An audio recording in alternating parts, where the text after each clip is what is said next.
السلام عليكم، ازيكم يا حبايبي؟ عاملين ايه؟ يا رب تكونوا بخير. النهارده كده معانا الفيديو بتاعنا ازاي هنخزن المانجا. في كذا طريقة لتخزين المانجا، وفي انواع لتخزين المانجا، يعني مش نوع واحد بس ولا تخزين واحد بس. اول حاجة المانجا اللي معانا دي مانجا جحراوي من سينا، تمام. في الانواع اللي هتتخزن يا اما المانجا الجحراوي يا اما الزبدة يا اما في نوع برضو اسمه نواعم، ده بيستخدم لتزيين الحلويات. النواعم دي في كذا نوع منها. طبعا في اللي هي رخيصة قوي دي مش حلوة، يعني في بقى نوع أغلى، تمام. والسكرية برضو تنفع تتخزن. يلا بينا كده ندخل ونسمن على الفيديو قبل ما نروح نصلي على الرسول، نقول اللهم صل وسلم وزد وبارك على سيدنا محمد وعلى آله وصحبه أجمعين. أنا هنا المانجا عندي كانت لسه جامدة شوية، فأنا قشرت واحدة معاكم وبعدين لقيتها لسه جامدة، فقلت لأ، فرطتها كده على الرخامة عندي وغطيتها وسبتها لغاية تاني يوم. المانجا بالذات دي لو انت خزنتها يعني جامدة كده وكانت لسه استوت حلو فما هتبقاش كويسة. فانا سبتها لما تستوى حبة كده وبعد كده قشرتها، تمام. تاني حاجة القشر بتاعنا اللي احنا بنقشره ده، في ناس ما بترميه. لا بلاش ترميه. دلوقتي احنا بنستفيد من كل حاجة. ساعات احنا بنغسل المانجا حلو جدا جدا وبنتأكد من نظافتها ونظافة القشر بتاعها.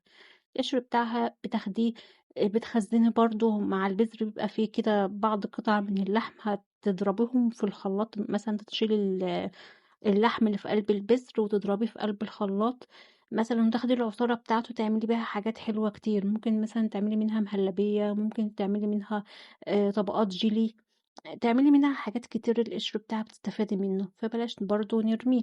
وفي ناس بتجففه وتاخد البودر بتاعه وتعمله برضو في الكيك، تعمله منكهات، تعمله اي حاجة يعني. المانجا بنستفاد من كل حاجة فيها. طبعا هنا انا بقشرها كده معاكم. في ناس برضو انواع التخزين برضو او طرق التخزين، في ناس بتخزنها زي ما هي كده. زي ما قلت لكم المانجا، في ناس بتحب تخزنها ببعضها كده من غير ما تقشرها ومن غير ما تعمل فيها اي حاجة. هي بتاخدها وتغسلها وتكيسها وتحطها في قلب الفريزر. وفي برضو اللي احنا مثلا بنقطعها زي ما انتوا شايفين قدامكم كده. انا بقطعها كده، باخد الشريحتين العراض بشيلهم من قلب البذرة. وكمان اللي هي الجوانب بتاعة المانجا باخدها برضو بقطعها مكعبات، او ممكن اسيبها شرايح برضو زي ما هي كده. ودي هاستعملهم، ما فيش حاجة هتترمى فيها.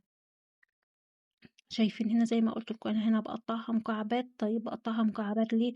بحيث ان انا اطلعها استخدمها على طول. شايفين البذرية هنا لسه فيها لحم، ما هنرميهاش، هنحطها مع القشر بتاع المانجا وهنستفاد منه.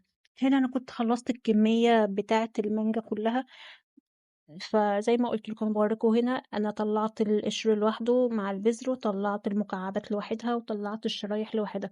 الشرايح دي انا هعينها ببعضها كده على حسب بقى الكمية اللي انا هستخدمها.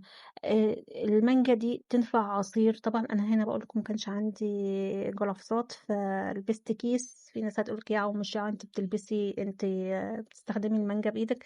والله يا جماعة ايدينا نظيفة احسن من الجلافزات اللي معمولة من البلاستيك على الاقل. فأنا أصلًا ما باعرفش ما باعرفش أشتغل بالجرافطات. هنا بابتدي بقى آخد الشرايح كده وأقسّمها كده في الأكياس بتاعة التلاجة. وفي برضه في علب كده شفافة للتخزين في قلب الفريزر. العلب دي بنجيبها من عند اللي هم محلات التغليف والبلاستيك والحاجات دي والشنط والحاجات دي، بتبقى حلوة جدًا، ما تاخدش مكان زي الأكياس.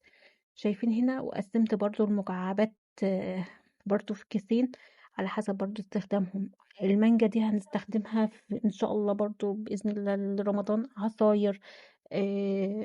الكنافة بالمانجا هنستعملها. ممكن نعمل تورتة مانجا، هنستعملها في حاجات كتير جدا بتبقى حلوة والأولاد بيحبوا المانجا في الحاجات اللي زي دي. هنا القشرة أنا باحط هنا عليها معلقتين من السكر وبقلبهم كده مع بعض. أنا بصراحة الكيس كان مضايقني فمعرفتش أتحكم أوي فيه. هبتدي بقى هنا هقسم بقى القشر بالبذر كده في أكياس وأعينهم برضو مع المانجا. زي ما قلت لكم ده القشر ده بنستعمله في حاجات كتير. هنا الكمية بتاعتي عندها كلها كده اهو، شايفين ما شاء الله مطلعة كمية حلوة. طبعا قسمهم زي ما انت عايزة وحطهم في قلب الفريزر، هتستعمليهم وهتنفع هنا لما نيجي نخزنهم. هنخرج الهواء من قلب الاكياس عشان ما نعملش معايا بلورات من التلج. نهاية الفيديو اترككم في حفظ الله ورعايته، والسلام عليكم.